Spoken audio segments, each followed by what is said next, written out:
Google's parent company, Alphabet, has suspended some of its business ties with the Chinese tech giant Huawei, saying it's complying with U.S. government orders. New Huawei smartphones won't have access to Google's Play Store, where users download popular apps such as Gmail and YouTube. It will maintain use of the Android operating system via open source licensing. However, Google won't provide Huawei with any tech support. The U.S. is trying to blacklist the company around the world. Several countries have banned Huawei from being involved in the development of their 5G mobile networks, citing security concerns. Even so, Huawei remains the world's biggest telecommunications equipment and service provider and the second biggest smartphone maker after Samsung.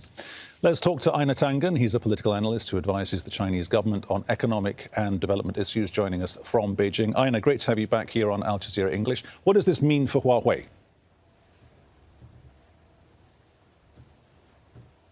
Peter, this is a real setback for Huawei, at least in the short term. There's some indication that they were expecting something along this line and that they may have actually warehoused a whole bunch of chips in anticipation, but those will run out.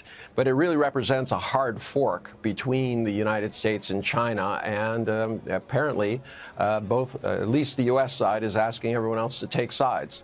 Because as a company, Huawei, it wasn't even so much coming up on the outside lane. It had overtaken, the god of high-tech stuff. It had overtaken Apple, at least 18 months ago now. And also, if I've got this right in my mind, it means it's a little bit like if you buy an iPhone or an iPad, you lose the App Store. Hey, absolutely. The convenience will be gone. You won't be able to use Gmail. And these are not so important within China necessarily, but it will definitely have a very big effect, depending on the workarounds, on Huawei's international market. Basically, this is a very clear attempt to cripple Huawei.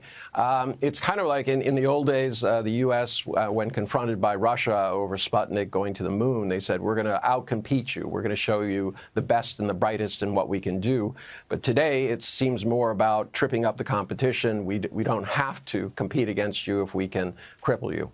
How do you think the Chinese might react to this, specifically, not just the company, but the Chinese government? Because the other bit of the backstory is the trade war between Beijing and Washington. Well, these stories are all united. And basically, we're looking at a landscape where the U.S. and China are, even if there is some sort of temporary truce on the trade war, it's clear that, militarily, the U.S. is going to continue to put ships in the Taiwan Straits and the South China Seas, and that it will continue attacking any kind of progress that China makes on the technology front. So this is going to be a long-term situation in terms of what Beijing can do.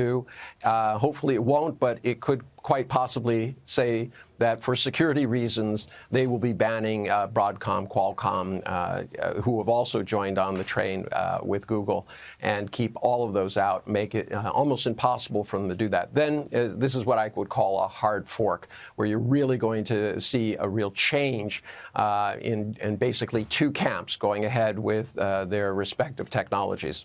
Might this hard fork, Einar, also impact the Apple machine around the world? Because Apple has a lot of stuff going on in China.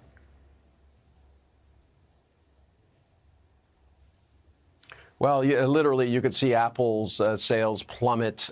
This is one of the other realities of this trade war, is that these types of international stories are going to impact a more and more nationalist China, and they will shy away from buying Apple and other U.S. products. Remember, this is over $350 billion a year market where U.S. companies are selling in China, and that would have disastrous consequences for American businesses, especially on the profit lines.